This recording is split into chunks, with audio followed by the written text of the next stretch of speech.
കാണാം. ഞാൻ തന്നെയാണ് പ്രണവിനെ തട്ടിക്കൊണ്ടു പോകാനുള്ള കഥ മെനഞ്ഞതും തന്ത്രമുണ്ടാക്കിയതും നടപ്പിലാക്കിയതും.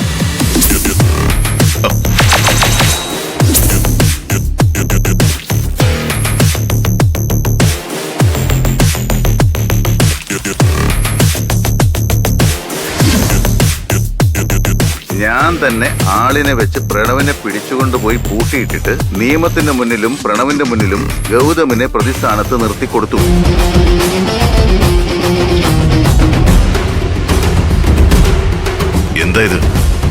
എന്തായി സംഭവിച്ചേക്കുന്നേ?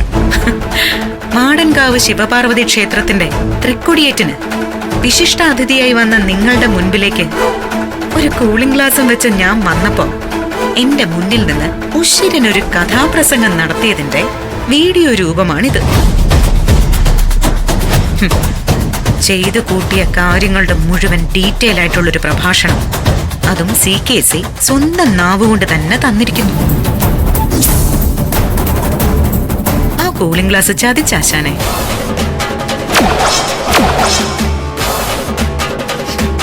വൃത്തികേടാ നീ കാണിച്ചത്.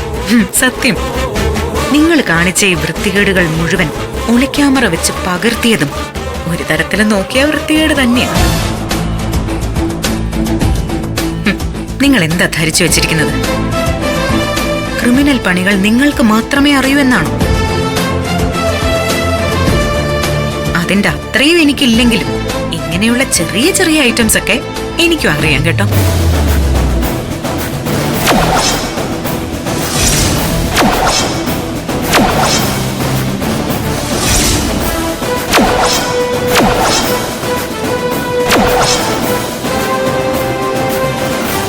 ഇത് തൽക്കാലം എന്റെ കയ്യിലിരിക്കട്ടെ. അപ്പോ കാര്യങ്ങളൊക്കെ എങ്ങനെയാ? ഞാൻ നിൽക്കണോ അതോ പോണോ? നീ പറ, എന്താ നിന്റെ ഉദ്ദേശം? ഇവിടെ ഇത്രയും ഗസ്റ്റുകൾ മറ്റും നിൽക്കുന്നതല്ലേ, നമുക്കൊന്ന് പുറത്തേക്ക് മാറി നിന്ന് സംസാരിക്കാം. അതൊന്നും പറ്റില്ല. എന്താന്ന് വെച്ചാ പറഞ്ഞു തുറച്ചിട്ട് പോ. വരാൻ പറ്റില്ലെങ്കിൽ വേണ്ട, ഞാൻ പോയേക്കാം. പിന്നെ എന്നാലും നിധി, നീ ഇങ്ങനെ ചെയ്തു കളഞ്ഞല്ലോ എന്ന് പിന്നീട് പറഞ്ഞേക്കരുത്. പുറത്തു പോയിട്ട് എന്തെടുക്കാനാ? അതെ, ഇപ്പൊ എന്റെ കൂടെ വരുന്നതായിരിക്കും CKCക്ക് നല്ലത്. വാ.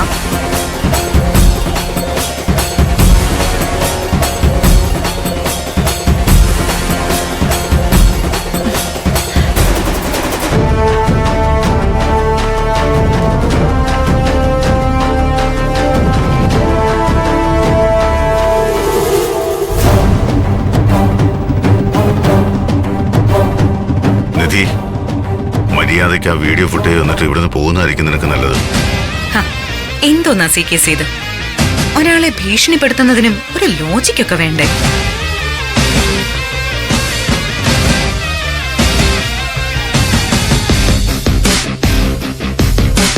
ഇപ്പൊ പന്ത് എന്റെ കാൽ കീഴില. ഞാൻ വെറുതെ പന്തൊന്ന് തട്ടിവിട്ടാ മാത്രം മതി. അത് ഉരുണ്ടി ചെന്ന് ഗോളിയില്ലാത്ത CKCയുടെ ഗോൾ പോസ്റ്റിലേക്ക് ചെന്ന് കയറും. പിന്നെ അതൊരു ഏകപക്ഷീയമായ വിജയമായി പോകും. എന്താ, ഞാനത് ചെയ്യണോ?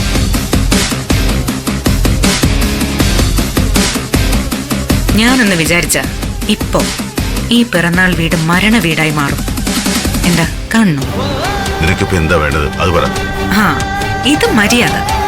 ഇങ്ങനെയാവണം ഒരു ബിസിനസ്മാൻ. ഇപ്പൊ പെട്ടെന്ന് തന്നെ ഡീലിനെ കുറിച്ച് സംസാരിക്കാൻ തുടങ്ങിയല്ലോ. അങ്കിള് ശരിക്കും പേടിച്ചു നിൽക്കുക. എന്തോ പ്രശ്നമുണ്ട്. എത്രയും പെട്ടെന്ന് ജ്യോതിയെ അറിയിക്കണം.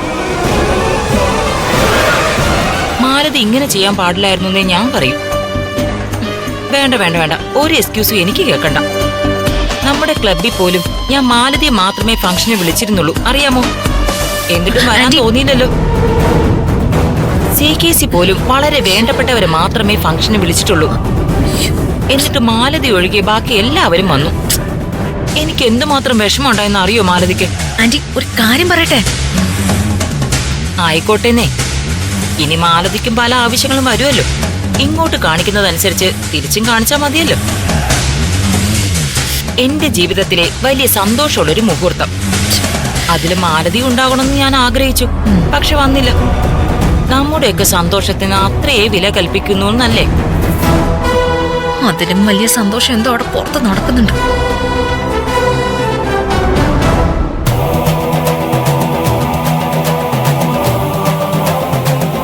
അല്ല CKC, ഇങ്ങനൊരു പിറന്നാൾ ആഘോഷം നടക്കുമ്പോ വളരെ അടുപ്പമുള്ള നമുക്ക് ഏറ്റവും പ്രിയപ്പെട്ട ആൾക്കാരെ എല്ലാവരെയും ക്ഷണിക്കണ്ടേ? ആരെ ക്ഷണിക്കണമെന്നും ആരെ ക്ഷണിക്കണ്ടെന്നും എനിക്കറിയാം. നീ വിഷയത്തിലേക്ക് വാ. ആ, വരുന്നത് വിഷയത്തിലേക്ക് തന്നെയാ.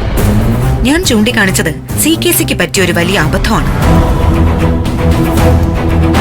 ഈ ഫംഗ്ഷനിലേക്ക് ഒരാളെ ക്ഷണിക്കാൻ CKC മറന്നു. ക്ഷണിക്കാൻ മറന്നെന്നോ? അതാരെ? CKCയുടെ മകന്. മകനെയോ? അതേന്നേ. ആരെ വേണമെങ്കിലും CKCക്ക് വിളിക്കാൻ മറക്കാം. പക്ഷെ സ്വന്തം മകനെ അങ്ങനെ മറക്കാൻ പറ്റുമോ? ഞാൻ ഉദ്ദേശിച്ചത് ഗൗതമിന്റെ കാര്യമാണ്. ഗൗതമോ? അതേന്നേ. അവനെങ്ങനാ എന്റെ മോനാവുന്നു? ചോദിച്ചു കേട്ടില്ലേ അവൻ ഏത് മുറയ്ക്കായി എന്റെ മകനാകുന്നതെന്ന്?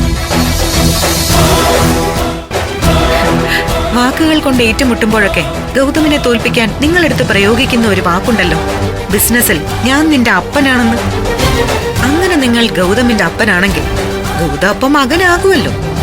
ഓ, അതായിരുന്നു. പിന്നെ CKC എന്താ ഉദ്ദേശിച്ചത്? നിർമ്മലാന്റിയിൽ CKCക്ക് പിറന്ന മകന്റെ കാര്യമാണ് ഞാൻ ഉദ്ദേശിച്ചതെന്നോ? നിനക്കൊന്നും മിണ്ടാതിരിക്കാമോ? ഞാൻ എന്തിനു മിണ്ടാതിരിക്കണം?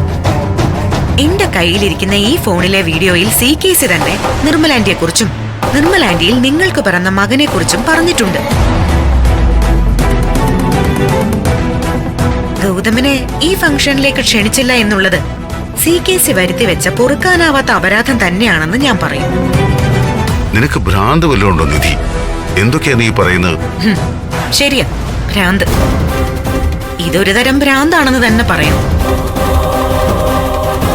ഗൗതം അർഹിക്കുന്ന എല്ലാ ബഹുമാനത്തോടെയും വിനയത്തോടെയും സ്നേഹത്തോടെയും ഇപ്പൊ നിങ്ങൾ ഗൗതമിനെ വിളിക്കണം. എന്നിട്ട് പറയണം, ഇന്ന് ഞാൻ ഈ ഭൂമിയിലേക്ക് അവതരിച്ച ദിവസമാണ്. ഗൗതമില്ലാതെ എന്റെ പിറന്നാൾ ആഘോഷത്തിന് പൂർണ്ണതയുണ്ടാവില്ല. അതുകൊണ്ട് ദയവ് ചെയ്ത് ഈ ഫംഗ്ഷനിൽ ഒന്ന് പങ്കെടുക്കണമെന്ന്. അവനെ ഞാനിതിന് ഈ ഫംഗ്ഷനിലേക്ക് വിളിക്കണം? അതൊന്നും നടക്കുന്ന കാര്യമല്ല. നോക്ക് CKC, ഞാൻ നേരത്തെ തന്നെ പറഞ്ഞു, പന്ത് ഇപ്പൊ എന്റെ കയ്യിലാണെന്ന്. എന്റെ മുൻപിൽ 2 ഗോൾ പോസ്റ്റുകൾ തുറന്നു കിടക്കുകയാണ്. എന്റെ ഒരു കോളിന് വേണ്ടി കോടതിയിൽ വക്കീൽ വെയിറ്റിംഗ്. പെർജറി കേസുമായി മുന്നോട്ട് പോകുന്നതിന് ഞാനൊരു പച്ചക്കൊടി കാണിച്ചാൽ സ്വയം കുറ്റം ഏറ്റെടുത്തുകൊണ്ട് CKC പറഞ്ഞിരിക്കുന്ന ഈ വീഡിയോ ഉൾപ്പെടെ കോടതിയിൽ കേസ് ഫയലിലാവും.